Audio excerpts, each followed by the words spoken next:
Hello everyone and welcome back to another Batman Miniature Game 3rd Edition Battle Report. Today for you we have 350 rep of a Two-Face crew. There goes Sora. Oh shit, no, she heard me talking about her. Two-Face crew versus 350 rep of a Bane-led Soldiers of Fortune crew on the same map, but we're going to use the opposing table edges from last time. And with that, I think that's everything I wanted to say, so let's get into the details about the two crews.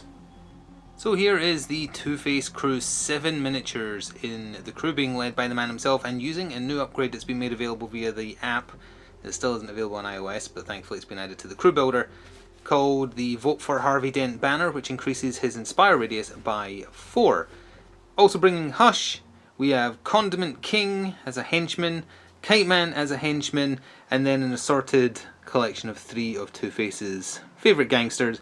The one with the bolt action rifle, the one with the Winchester rifle, and the cheap and cheerful one with the pistol. No other upgrades because Two-Face crews, a vast majority of the funding is taken up by either people like Hush or just the guns you bring in general.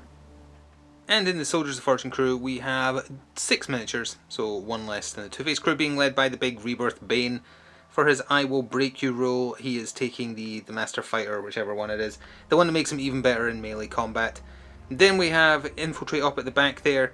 His sidekick is Bird, who has like one of the boys, and he can make everyone who has veteran within a certain distance of him get a free move at the start of his activation, which is everybody here. Incidentally, everybody has veteran here. We have Cachillo, who has a knife, and then we have Clover, who has been purchased a camel cloak, so he has stealth. And then, not matching the theme of the rest of them at all, we have the militia with the carbine rifle, and he has been given an extra bit of ammunition as well. So here we are at deployment, all set up with Audacity markers given out, etc. Soldiers of Fortune are on your left, and the Two-Face crew are on your right, and it is the Two-Face crew taking first activation, although they do have... No, sorry, Soldiers of Fortune have a pass. There is 1 card being played. It's a Phase 1 card, and here it is. It is a Turn 1 Die Hard by the Soldiers of Fortune, and it is being played on Bird. As a truck pulls up to the window, of course. The windows are open because it's very warm. Bird is there with Audacity, so he is the one marked by Die Hard. He's next to Cachillo, the militia member rather, Bane, and Clover over there. And the Infiltrate Op is down here because she has hidden, so she could deploy outside of deployment. The Two-Face crew kind of clustered in 2 clumps here. We've got Two-Face, Kite Man, 2 of the gangsters with the long range weapons all here. Two-Face is the only one with Audacity. And the rest of them, Hush, the guy with the pistol, and Condiment King, all over here, 2 of which are touching that surgraying there, and all of them have Audacity. So with that, with the cards covered, we are good to go. So it was Gangster 4, Giuseppe is his name, that got the game started. With Audacity, he moved forwards 8 inches and put down a suspect marker. However, as you might be able to tell, it has not been a suspect marker. It became a little teddy bear. It became Osito because of a counterplay by the Soldiers of Fortune. Bane's official card, which I hate the art of, incidentally, but still. Once the plethora of text comes into focus, play when an enemy model places a suspect, it becomes an Osito. Essentially, to cut down this text real quick, it becomes a loot marker. Now, he can choose to leave it sitting there if he wants, but if a Soldier of Fortune or Bane is holding it at the end of the game, it will score in the same way as a loot card. He's chosen to pick it up, so it's on his person. If Bane gets within 4 inches of him, he gets a +1 bonus to his attack dice, and if he ends closer to Osito after a movement action, he gets an additional 4 inches on top of that, so he really wants his bear back, is the gist of this. So this is in play. As far as I'm aware, it doesn't count as a sus marker on the table anymore if you pick it up, which may matter. Not 100% sure. Presumably yes, because it counts like the loot. But either way, it is now a bear in play. Cachillo was first up, the man with the knife for Soldiers of Fortune's crew. Did not have Audacity, but he started super close to Bane. He moved up, he is illuminated by the light there, but he is very, very obscure. I don't think line of sight can be drawn to him, even with the elevation difference, and he'd certainly have cover if he got shot at. He put down a suspect marker using his free Inspire, and did nothing else. Thomas Elliot, aka Hush, activated for the Two-Face side, but before I forget to mention again, Two-Face's crew began the game on the good side of the coin, which will be relevant for his objective cards. Oh, and also, Hush is a mastermind, but so is Bane, so both sides had +1 to take their lead role. Anyway, he started over there by the sewer grating, but all he did was move up and put down a suspect marker that's outside of the 8 inches deployment zone, or +2 I should say, so it's just outside of 10, and did nothing else. He's using the car there for a little bit of cover. Bane's sidekick Bird activated and moved next to the assessment marker that Cuchillo put down. He then, for a special action because he had audacity, used military tradition. Anyone within 8 inches with the veteran role can immediately move too. So Cuchillo repositioned behind the rock fully, Bane moved up 2 inches, and the militia member with the carbine rifle kind of shifted to the side. He's trying to avoid the light, basically. Then he revealed his own suspect marker that Cuchillo put down, and as you might be able to tell if we zoom in, it's become a big old bag of loot. Zoom back out. This is the old version of the card, but still. The valuable commodities is also now in play as well. So that'd be a potential 3 if Bird is still carrying, or any of them are still carrying the loot at the end of the game. Or a potential 6 if Bane or one of his lackeys can get a hold of a Cito as well. The forever underestimated Condiment King activated. He didn't move up his full distance, he just moved up enough to do what he wanted to do. He put down a suspect marker and triggered the criteria for closing argument. So it's a little bit of a complicated one, lots of text, you have to be on your good side, which is what Two-Face is on. Play this card when a friendly model places a suspect marker, which he did. Roll 1d6, it was a 3, and place that numeric counter equal to the value rolled on 2 friendly suspect markers that are within 4 inches of a sewer or a lamppost. That is within 4 of a sewer, and the one that Hush put down is within 4 of a lamppost. At the end of each subsequent model's activation, reduce the value by 1. If both suspect markers are still in play when the counter hits 0, score the card. Incredibly unlikely that someone's going to be able to get over here. Well, I mean, they could take the sewer, obviously, but they're not going to get to the suspect marker. So this is basically a guaranteed score. If someone did come over here, they're just going to get shot. So, yeah, but it's in play. Infiltrate Op was next up for Soldiers of Fortune, and her 10 inches gave her more than enough to kind of move in a U-shape behind the truck here to put down a suspect marker and trigger the criteria for a Black Ops. Friendly model puts down a suspect marker within 8 of an enemy model that can't draw line of sight to the suspect marker or her. That's as the crow flies, within 8, and he definitely can't see either of them. Also, there is another gangster on the lower floor that's actually maybe a little bit closer that also can't see either. So that has scored. That's actually the first card of the game to properly score. The rest are just in play. One of what will at least end up probably 2 very simple activations for Two-Face's crew. Gangster 7 with his Winchester rifle, I believe that one is. He just moved forwards to give him a very nice kill zone potential for next turn. It's an aim weapon anyway, so he couldn't have moved and shot, but he didn't have audacity, and he's still within deployment, or within 2 of deployment, so he couldn't place a suspect marker. But he is poised to do some good sniping in turn 2. The militia member with the carbine rifle activated and didn't have audacity. He simply moved up. He could technically put down suspect markers because of how close to Bane he was, but he chose not to. But during his activation though, a free-for-all was put into play. Yet another card in play, not scored. Have more friendly models than any models, not suffering KO within 4 inches of the centre. Very hard one to do with this table layout, just the way it worked out.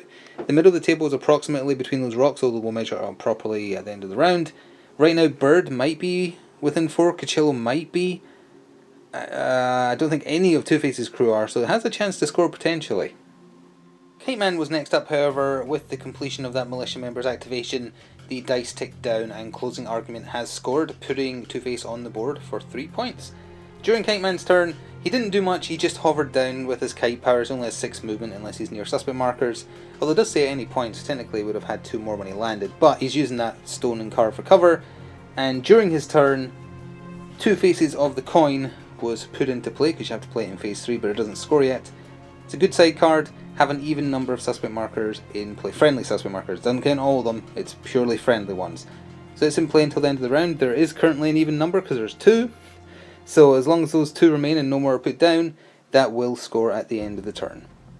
Clover activated, who is down next to Bane. He moves 10, he moved up here in front of the rock. He is actually illuminated by that light because he's within 4, so his stealth isn't any good right now, but he did that to get close to the centre, and during his activation yet another card was put into play, Global Offensive. So when this is in focus, have more friendly models with the veteran trait in play than there are any suspect markers. There's currently 2 enemy suspect markers, and as I said at the top, every model in this Soldiers of Fortune list has veteran, so 6. Very likely that's going to score. So Harvey had had enough of waiting around. He moved forwards and then he shot his Tommy gun. It's got reload, so he won't be able to use it next turn, but it has high caliber and he's firing within optimal range, which works out better for him because it means he gets to keep the strength die. He didn't shoot at Clover because Clover has a bulletproof vest, so he shot at the militia member. He got 2 hits through for 2 blood, 1 stun each. For 4 blood, 2 stun. He only has 4 health. so he is gone. But no objective card scored off that. However, as a resource, heads or heads was played. When you're on the good side, when a friendly model performs a ranged attack, place a friendly suspect marker in contact with the target.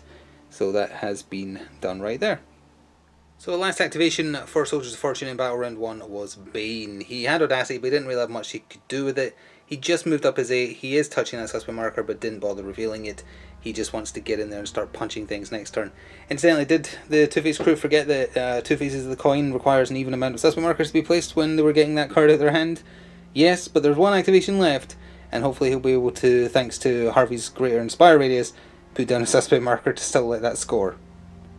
So it was the gangster with the Winchester, or the bow action? No, he's got the bow action, I think, so he must have the Winchester. He only has 8 inches, and he was going to just position himself to have a good sniping lane, but unfortunately, he walked, dropped, moved forwards with impaired, and put down a suspect marker just outside of 10 to mean that the Two Faces of the Coin can still score. And with that, we are into the cleanup for Battle Round 1. So at the end of Battle Round 1, we already have 1 casualty, and we have a plethora of cards to go through for Soldiers of Fortune. We do have just the one for the Two-Face crew that we obviously already discussed. Two Faces of the Coin scores for 2 because there is 4 suspect markers, and that's an even number. For Bane's crew, the Osito stays in play. It's being held by the gangster with the pistol over there. The valuable commodities stays in play. Bird is holding it. The Die Hard on Bird also scores because he wasn't touched, so that scores for 2. The Global Offensive scores because there's 5 models with a veteran on the table and 4 enemy suspect markers, so that did score. And then the Free For All, as I say, it's roughly in between the 2 stones there, slightly over to here that the middle of the board actually is. And if you go by As the Crow Flies, it's 3 versus 1, so Free For All does also score. And with that, we are ready to go into Battle Round 2. So here we are at the top of turn 2. It will be the Soldiers of Fortune taking first activation this turn, and Bane is using one of his Venom doses, just getting that out there right now, so don't forget to mention it later. We can take a look at who has Audacity in a second. There is Two-Face 2 cards being played, both by the Two-Face team. So the first is the Balance of Justice, which is not scoreable at present because you need to be on the Twisted side, but as far as you can tell, there's nothing to stop you playing it. It's just if you aren't in the Twisted side by the end of the turn, it won't score. But it also keeps track of the number of people who are removed as casualties, so we'll see if that comes into effect. The other one being played is Master of Manipulation, which is Hush's unique. You play it in phase 2, and hopefully that's in focus. If you use fewer resource cards than your opponent this round, score this card. I don't think there's many uses for like the resource points on Soldier of Fortune cards, but this just kind of helps deter, if nothing else. So that's in play as well, and might score at the end of the round, but Bane's crew would have to use a resource point for that to be possible. Infantry Op has Audacity, so does Bane, so does Clover, so does Bird. And then over here, Two-Face, Kite Man, Hush, and Condiment King all have Audacity. So perhaps unsurprisingly, Soldiers of Fortune activated Bane. He's hopped up on Venom and ready to punch something. He went after Harvey, he charged right in. He used 2 efforts, but using Venom gives him 2 free efforts, so he has no stun damage from that. He has invulnerability too when he's on Venom anyway.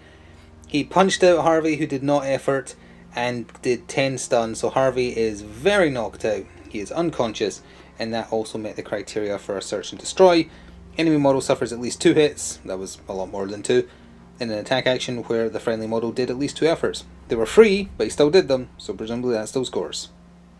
So with Two-Face unconscious, it was Kite Man's time to shine. He started within 2 of a suspect marker, within 4 of a suspect marker, so he gets 2 inches of extra movement on his kite. He moved 8 as a result. Over here, he put down a suspect marker. It is outside of 10 from the Two-Face deployment, and it is within 4 of Infantry Op, who's on the other side of that truck, which scored 2, makes this better. Good side coin, place a friendly suspect marker within 4 of an enemy model, and have at least 1 other within 4 of a different enemy model. Clover, right smack dab right next to that one. So hey, that worked out, putting that one down there. So that has scored. Oh, and incidentally, with Two-Face being knocked out, that does nothing for the Balance of Justice in play. It's only if people are removed as a casualty. So next up for the Soldiers of Fortune was Clover. From where he started, which was next to this rock here, he shot his pistol into the thug with the rifle down there, got him for 2 of the shots for 2 blood, 2 stun. He is hardened, so he could have switched one of the markers, but he chose not to. He then moved himself behind the rocks for cover, and also positioned well should another free-for-all get played. It didn't though. What he did play during his turn was another global offensive. So it will score at the end of the round if there's more friendly models with veteran in play than there are enemy suspect markers. And there's still 5 suspect markers now. So Gangster 3 activated, the one who had recently been shot by Clover, and he played as a resource, which makes Hush's card even harder to score this turn. They Must Know Pain for 1 in order to wake Two-Face up from being KO'd, so he's back to having 1 stun away from being knocked out. He then stood where he was and shot Bane. He got 2 hits through for 6 blood, which as far as I'm aware does still trigger Catch a Bullet for a quick 1 point, because he did inflict 6 damage. It's just that because of the venom, Bane absorbs 2 of the damage with invulnerability. So he actually took 4, but 6 was still dealt. So we're scoring that. Infiltrate Op activated, moved around the truck into the Two-Face deployment zone so that she could see and take shots with a rifle at Kite Man. It has assault, so she took the -1 and didn't lose any dice instead. Only 2 hits got through though for 2 blood. That's half his health because he's not super powerful.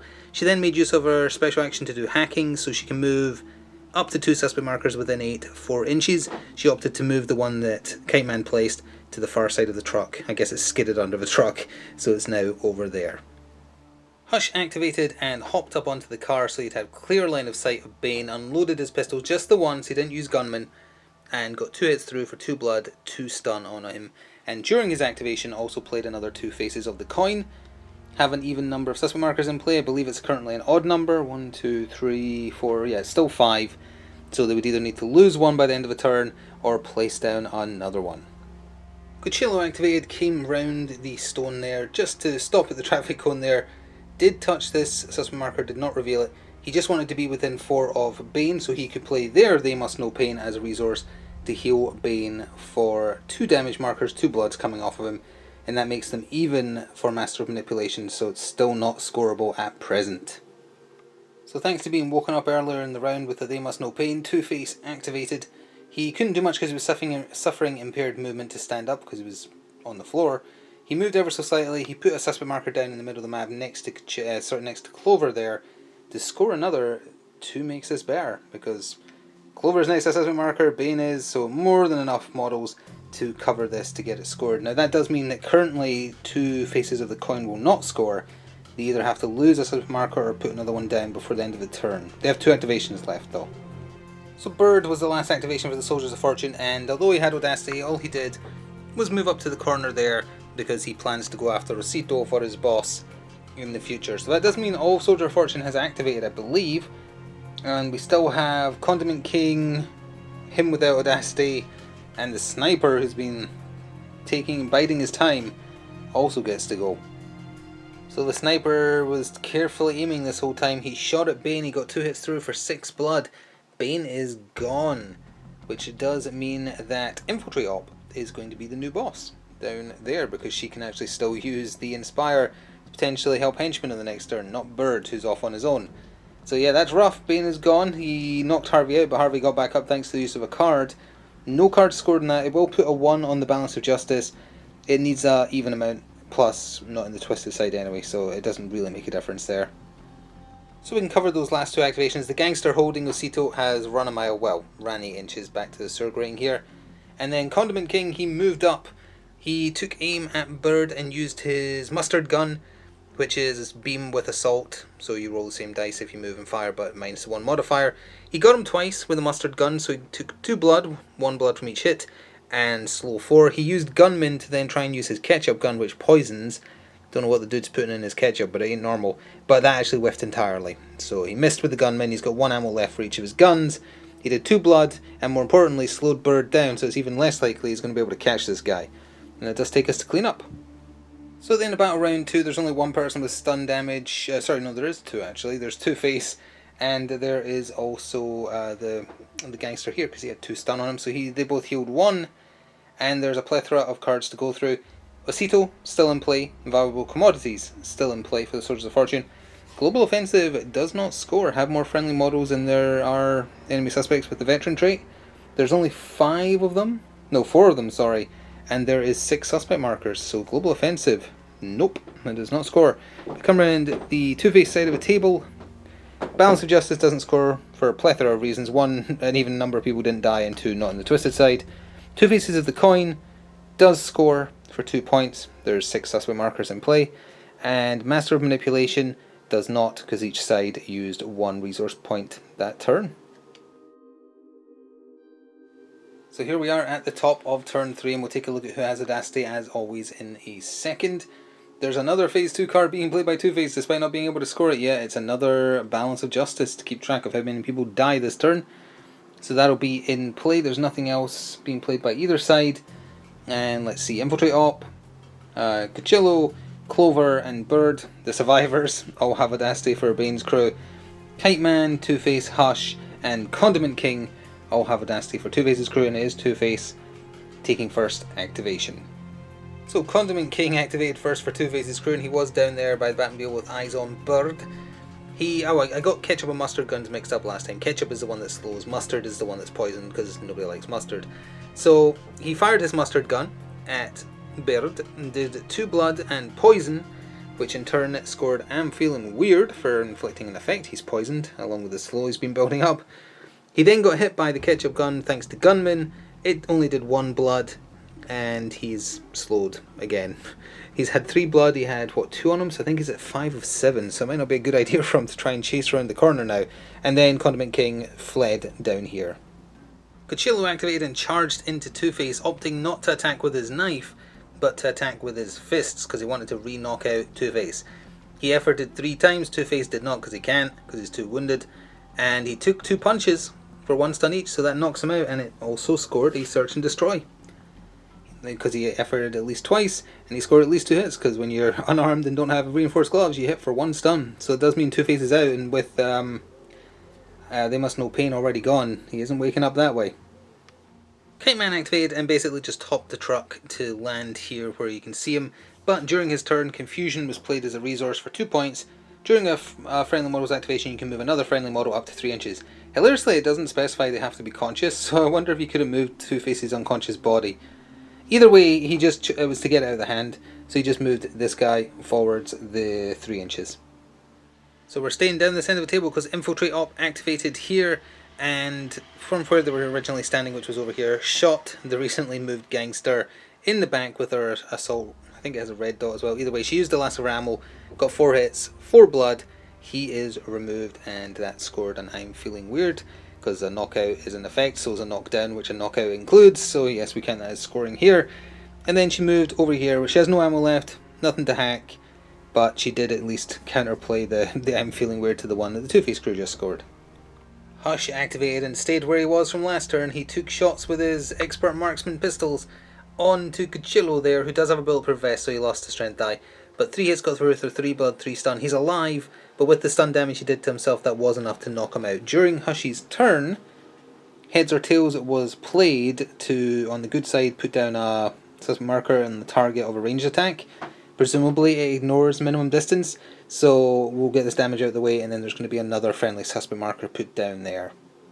So it's a bit hard to get an angle on, but thanks to being horrifically burned and scarred by killer ketchup and mustard, Bird is no longer one to go around the corner and retreated back here, ideally so he's within 4 as the crow flies of the middle, because during his turn a free-for-all was put into play, so it will score at the end of the round if they have the most conscious people within 4. Currently Clover and Bird are there, Chill is knocked out, Two-Face is knocked out, so they've got it 2-0 currently.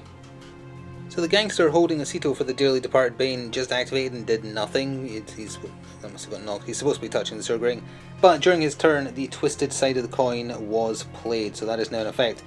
Which does mean that the Balance of Justice is actually scoreable now, although currently I believe only the gangster has been taken out as far as casualties. Knockouts don't count. So at present it won't score unless someone on the table on either side dies.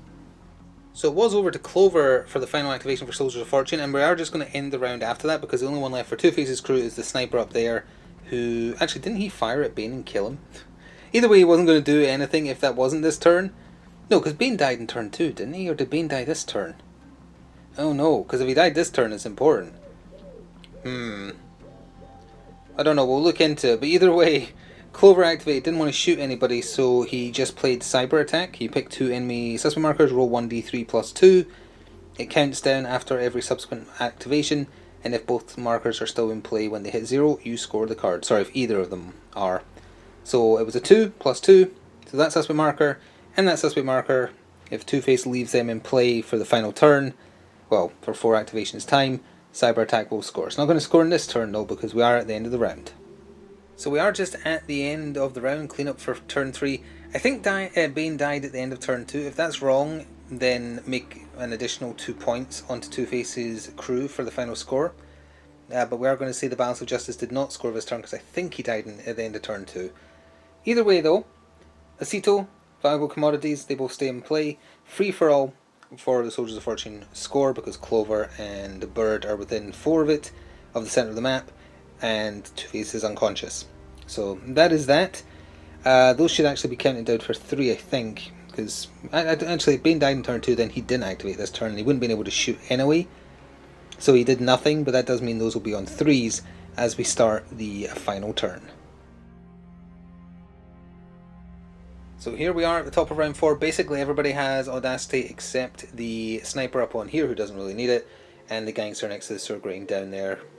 And there is 2 phase 1 cards being played by Two-Face. No phase 1 or phase 2 from Soldiers of Fortune. Their Die Hard is being played. It is being played on Hush. So if Hush lives till the end of the game, that is 2 victory points. And Overwhelming Charisma. Kiteman's card is being played. He's being selected, so if he reveals more suspects than the Infiltrate Op, that will also score at the end of the round. So a couple of things I forgot to cover in the intro to the final turn. Bane's team, Soldiers of Fortune, took first activation, and Two-Face had woken up, but that is no longer relevant. Clover activated first, he came out here, he shot. There actually should be an extra blood on top of that I forgot, but it doesn't matter because Harvey's not going to die from that. But he did take 1 stun and has been re-knocked out, and the cyber attack counters have counted down to 2.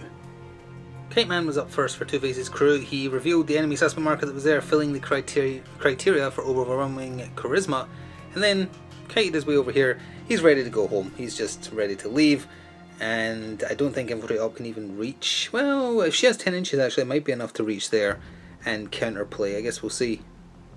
So just going for pure card denial rather, Infiltrate Op, 10 inches was more than enough. Ran up to that suspect marker there, revealed it, so that means it's a draw between her and Kite Man. So Overwhelming Charisma, it's just getting disregarded because it cannot score now. She didn't score anything on that though. Again, that was pure denial. And with her ending her activation, Cyber Attack though does count down and does score. Next activation was the gangster up here with the sniper. He shot down at Clover, who has a bulletproof vest, so it was only 1 die. He did get through though thanks to high caliber for 3 blood of his, I believe he has 5 HP. Didn't score any cards, but that's that. So now it's over to Bird, or I think maybe just Bird actually, because Cuchillo's knocked out and Infiltrate Ops. Yeah, I think it is just Bird. So Bird activated and he bravely ran away his 10 inches over here to hold on to the loot to make sure that scores for 3 at the end of the game, which is the best play for him, honestly. So although there was 3 models that could activate for Two-Face, Condiment King, the gangster over there, and Hush, only Hush could make a difference to scoring. He got into base to base with Cuchillo. He's using his reinforced gloves, which doesn't really matter. What he was looking for is the extra bonus blood damage on each successful hit, thanks to him being knocked out. He got 5 hits through without even needing the effort for the extra hits. So Cuchillo actually just got beaten to death while he was unconscious on the floor, and that, along with what else happened, scores Time Bomb for being on the twisted side. A friendly model inflicts KO or removes as a casualty an enemy model within 4. They were base to base. Place the explosive template centered on 2 different friendly suspect markers. Any models affected suffer blood, and as long as you damage at least 1 person with the explosion, you score. That one explodes, catches both them for 1 damage, neither dies. This explodes, catches Clover for 1 damage, neither dies, doesn't matter. But what does matter is it scores that and does take us to the end of the game, and we'll just quickly cover, I guess. Osito did not score because the gangster held onto it, so that is gone. The viable commodities that Bird held onto did score, so he scored 3, and Hush survived, so the Die Hard scores as well. So it's that time again. It's time to see by how much the Two-Face crew lost. I've been being slightly sarcastic. I think they did pretty well there. But anyway, we'll start with Soldiers of Fortune. So that's 3, 5, 6, 7, 8, 9, 10, 11, 12, 13, 14, 15, 16, 17, 18. Cards are sticking together. 19, 20, 21, 22. 22 plays. 2, 4, 6, 8, 10, 11, 12, 13, 14, 15, 16, 17, 18. A fair effort. 18 playing 22. if Bane did die in turn 3, it would have been 20, or no, it would have been 21 to 22, so it would have been even closer, but it would not have been enough to change the score if that was done wrongly.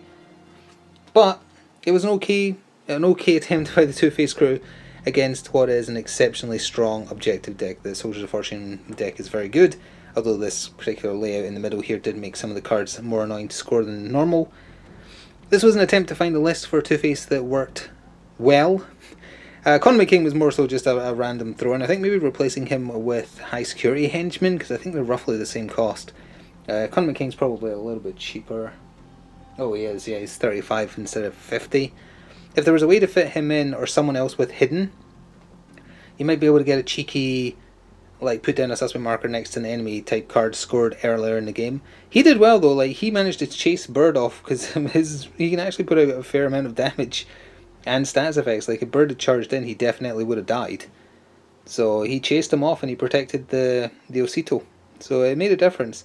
It was a close game in the end, and I hope it was enjoyable to watch. Thank you very much for doing so. We'll hopefully see Black Mask and his goons on the table as soon as possible, working on it. Thank you for watching though, please do show your support, and until next time, ta-ta for now.